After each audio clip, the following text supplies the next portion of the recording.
I am Ravi Visvesvaraya Sharada Prasad. The Independence Day speech delivered by Prime Minister Narendra Modi has been much analyzed. In this video, I will speak about Indira Gandhi's Independence Day speech of 15th August 1975, the first after the emergency was declared by her on 25th, 26th June 1975.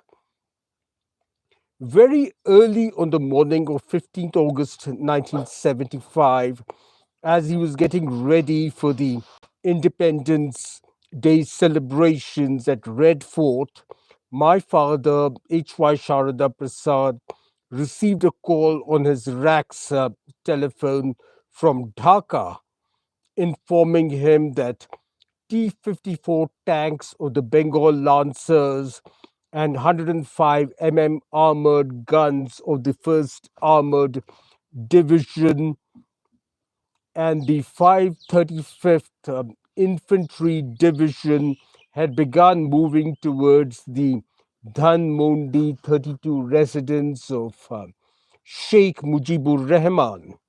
And my father, H.Y. Sharada Prasad, he immediately rushed to his South Block office.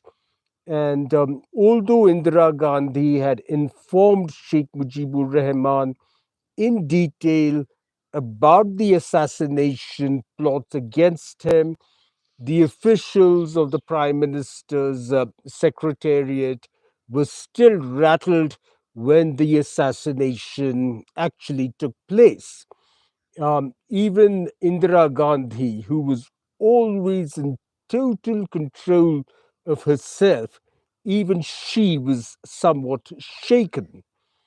In December 1974, the founder of R&AW, the Research and Analysis Wing, Rameshwar Nath Kao, he visited Dhaka, and Kao informed Sheikh Mujibur Rahman of the conspiracies against him. But in his megalomania, Sheikh Mujib replied, I am the Bangabandhu. These are all my children. They all adore me and revere me. Again, in both March 1975 and in June 1975, Rameshwar Nath Kao and his agents, and they were dressed as pan sellers, they again visited Dhaka to tighten Sheikh Mujibur Rahman's security, and Kao provided Mujib the names and ranks of the coup conspirators. But not only did Mujib refused to believe that any of his countrymen would want to assassinate him, but Mujib also complained that the increased security prevented him from going out to concerts and movies. But Kao nevertheless stationed aircraft in Dhaka to fly the Sheikh and his family to India. And again, between 5th and 7th August 1975, Rameshwar Nath Kao and Samar Sen, who was India's High Commissioner to Bangladesh, they visited Begum Fajita Unnisa Mujib, and they advised her to shift her family from their 32 Dhanmondi residence to a safe house which Indian intelligence, had got ready near the president's palace, the president's official residence. But again, Begum Fajilatun Mujib, she replied to R.N. Kaur that she did not want to disrupt her young family with frequent moves. And later that morning, as my father, H.Y. Sharada Prasad and Indira Gandhi, as they were driving along together to Red Fort for her Independence Day address to the nation, Indira Gandhi turned to my father and she told him, you were vehemently opposing my imposing the emergency. Now you realize why I was compelled to impose the emergency. India was next. And in fact, when Salvador Allende was assassinated in 1973, Fidel Castro was en route to Vietnam. Fidel Castro diverted his plane to New Delhi to warn Indira Gandhi in person, "You are next." And Leonid Brezhnev too cautioned Indira Gandhi within a few hours of the coup in Chile that she was next. But the timing of the Bangladesh coup on India's Independence Day was intended to send a very strong signal to India. And in February 1977, after she had announced the elections, Indira Gandhi confided to her friend, the prominent US editor Norman Cousins, that one of the many reasons why she was compelled to declare the emergency was because what subsequently happened to Sheikh Mujibur Rahman on 15th August 1975 would have first happened to her. And she added to Norman Cousins that sometimes she wondered if it might have been better if she had met the same fate as Mujib. And Indira Gandhi had intended to announce the relaxation of several of the emergency measures, and my father, H.Y. Sharada Prasad, had drafted her speech to the nation.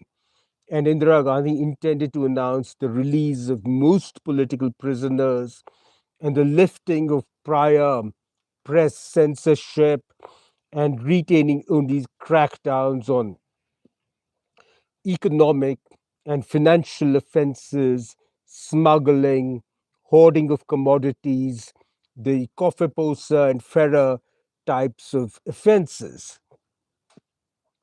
However, the very pointed timing of Mujib's assassination on India's Independence Day meant that these announcements had to be abandoned immediately. And my father, he very hurriedly rewrote her speech in the car.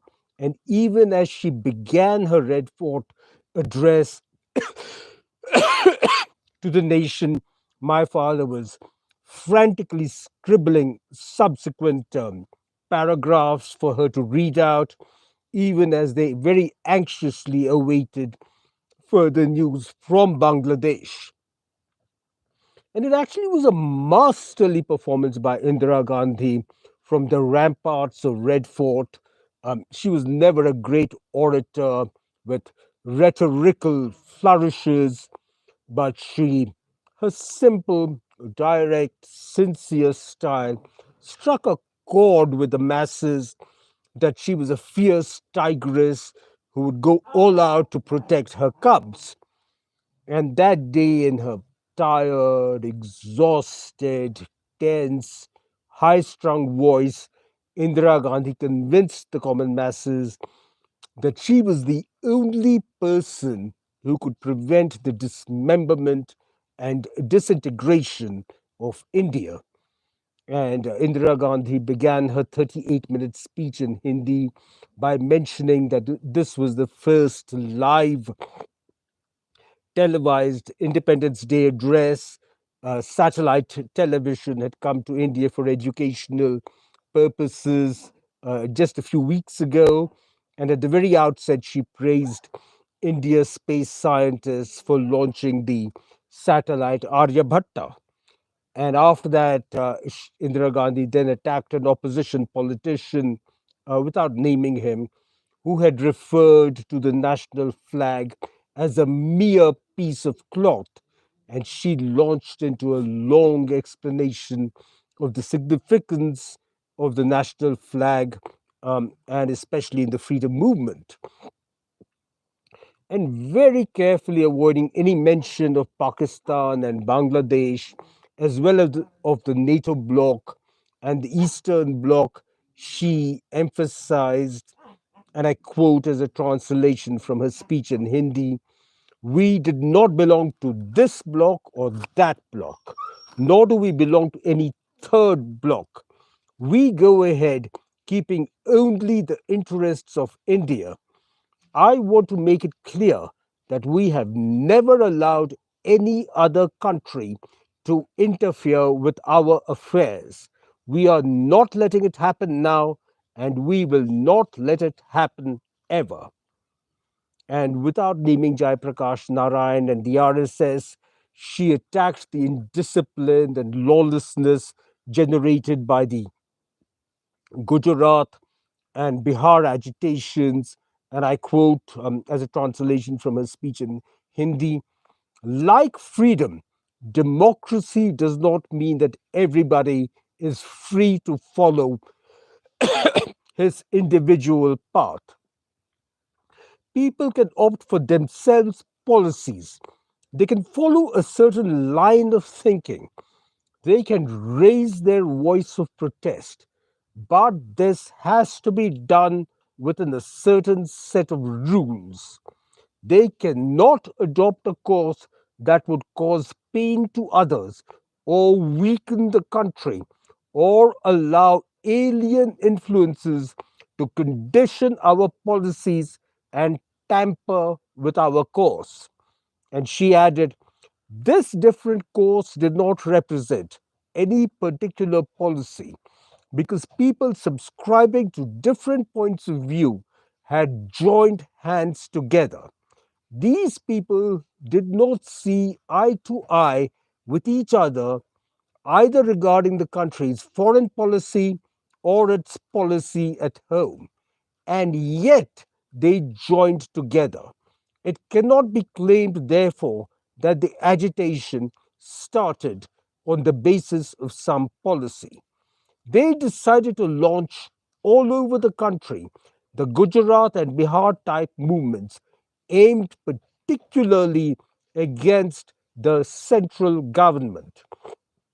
The opposition consisted of many parties, including the factions who did not believe either in democracy or in non-violence. You can very well visualize what would have happened to the country had such an agitation been allowed to be launched. Would it not have added to the misery of the people? Would it not have weakened the country? We therefore had to take certain stringent measures after careful thought. We took these measures with a heavy heart, but we were helpless. We were not happy to declare emergency, but we had to under compulsion of circumstances. But every dark cloud has a silver lining. Stringent measures were taken just as bitter pills have to be administered to a patient in the interests of his health. We should use this opportunity to cleanse the political, economic, and other aspects of national life and bring some charm and freshness to it. It is our earnest endeavor to look after those of the opposition who do not happen to be outside.